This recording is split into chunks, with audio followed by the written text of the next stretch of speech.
dans vos souvenirs, c'est un livre dont je recommande la lecture vraiment à tous les téléspectateurs, je le montrerai à la fin de l'émission. Dans votre souvenirs, vous dites que lorsque vous étiez surpris à parler le bambara à l'école, à la cour de récréation, oui. Eh bien vous étiez puni, et même des punitions... On était même humiliés, surtout, parce qu'on avait un morceau de bois rectangulaire comme ça, sur lequel on avait dessiné un âne avec des grosses oreilles, et c'était le symbole. Celui qui était surpris en train de parler le bambara devait porter ça autour du cou, et jusqu'à ce qu'il trouve quelqu'un d'autre et qu'il le repasse, il pouvait passer la journée avec.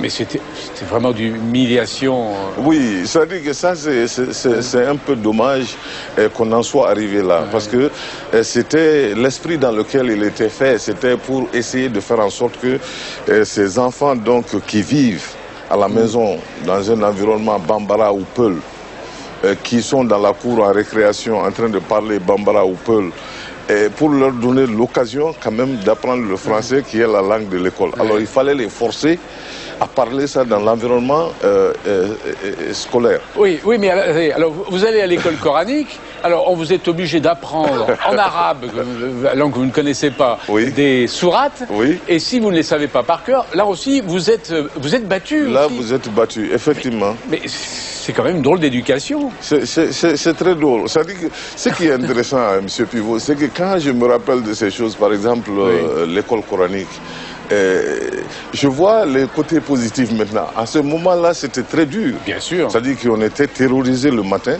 quand on devait se lever pour aller à l'école coranique. Parce qu'il fallait apprendre le verset. Et dès qu'on finissait d'apprendre le verset, on vous en donnait un nouveau. Donc la probabilité ne diminuait pas avec les succès. Oui. Mais maintenant, quand je regarde la mémoire fantastique que cela nous a donné, parce que jusqu'à présent, plus de 40 ans après, je connais ces sourates. Ouais. Je les récite sans problème et je comprends toujours pas ce que ça veut dire, mais je peux quand même les réciter. Alors, mais il y a effectivement un côté, du point de vue de l'apprentissage oui. des langues, que ce soit le français ou que ce soit l'arabe. On n'a pas appris l'arabe, mais l'apprentissage des sourates. Mais ça doit être très étonnant, par exemple, pour un garçon comme ça, là-bas au Mali, d'apprendre, par exemple, les règles de grammaire la française, les conjugaisons. Vous adoriez ça? J'adorais surtout tout ce qui avait trait au subjonctif. Le subjonctif? Le subjonctif, l'imparfait, le plus que parfait du subjonctif. Ça, c'était des choses que j'adorais parce que ça m'amusait. Je trouvais que il fallait avoir un esprit un peu trop tordu pour inventer des formules comme ça, alors qu'on pouvait dire les mêmes choses de la façon la plus simple. Oui. C'est-à-dire, en réalité, la plupart des gens aujourd'hui sont tellement insensibles à ces nuances oui. qui viennent du choix des temps. Alors, je ne comprenais pas. Oui. Mais c'était quand même d'une beauté extraordinaire. Et j'aimais ça. Il y avait un professeur, je crois qu'il s'appelait Monsieur Petrucci. Il devait être corse ou quelque chose, un gars costaud qui aimait les bicyclettes et il portait toujours des culottes. C'est lui qui nous apprenait la grammaire. Alors on récitait ces conjugaisons, on les conjuguait, on les écrivait 100 fois si on était en retard. Mais ça nous a permis de maîtriser ces choses de façon extraordinaire. Et il y a une beauté en ça, oui, en réalité.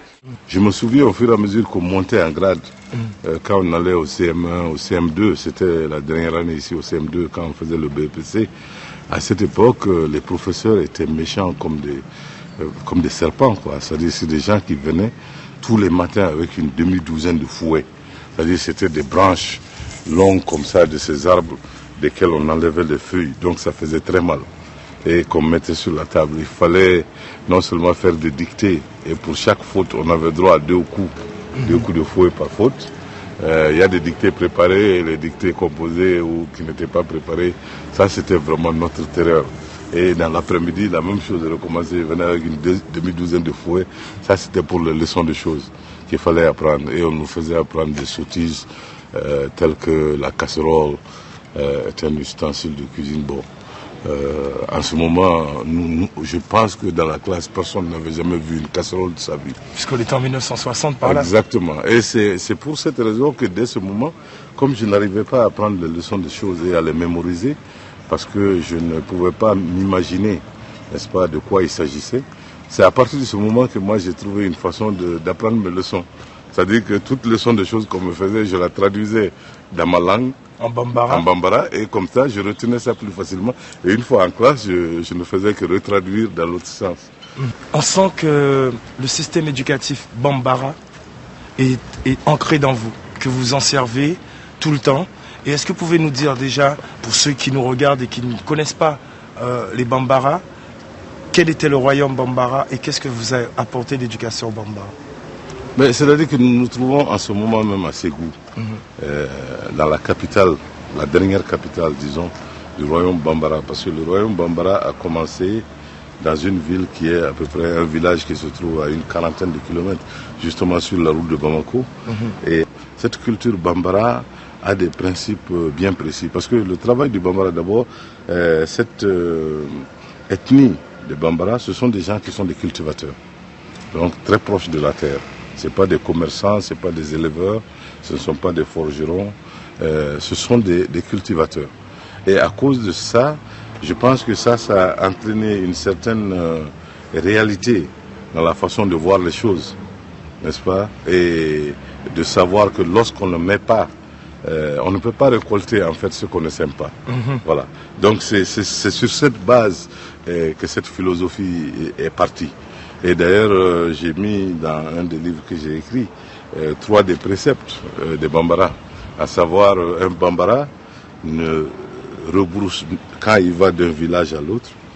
En allant, il part par un chemin, mais il ne revient jamais du village par le même chemin. Ça, c'est des choses qui ne se font pas. Deuxièmement, on nous apprend depuis qu'on est jeune bambara qu'un homme bambara, un jeune bambara ne se couche jamais avec son ombre. Vous savez ce que ça veut dire se coucher avec son ombre? Allez-y, dites-moi. Ça dit que pour qu'il y ait ombre, il faut qu'il y ait lumière. Alors, quand vous rentrez dans votre chambre, vous regardez les lieux, il faut éteindre la lumière avant de vous coucher.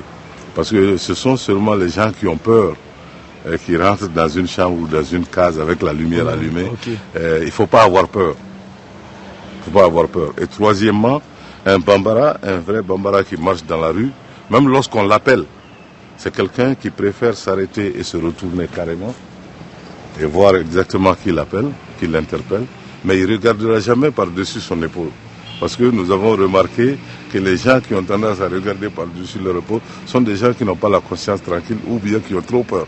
Un bambara doit être quelqu'un qui, à tout moment, a vraiment peut dormir du sommeil du juste, a la conscience tranquille. Lorsqu'on l'interpelle, il n'est pas tout de suite regardé, en train de sautiller et regarder par-dessus. Ce sont des préceptes comme ça qui semblent initialement d'une banalité extraordinaire. Donc, il y a beaucoup de mais en réalité, ce qui se passe, dans le village bambara, les enfants, quand ils naissent, ils grandissent par groupe d'âge. Et à chaque groupe d'âge, à un moment donné, on les met tous ensemble et ils passent par la circoncision, qui est un rite. Et une fois que ces enfants sont circoncis, ce sont des gens qu'on amène dans la brousse pendant 1 semaine, 2 semaines.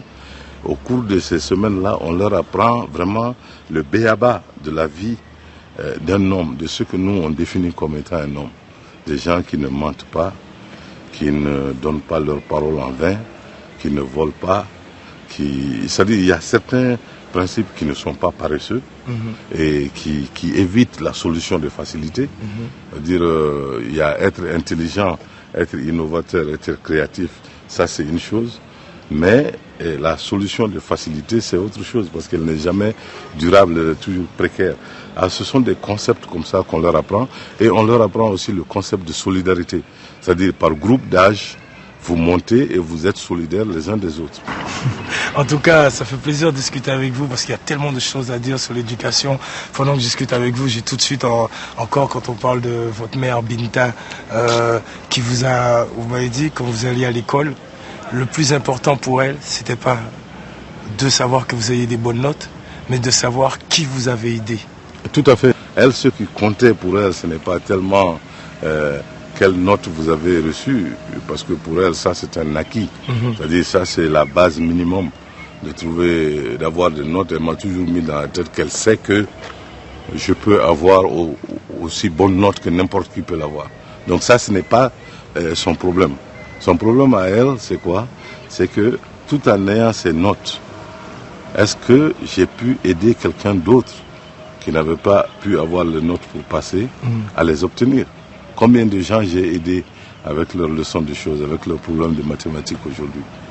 Combien de vieux j'ai vu dans la rue aujourd'hui porter des fardeaux et que j'ai déchargés et que j'ai accompagnés jusqu'à leur porte avec leurs fardeaux pour les décharger.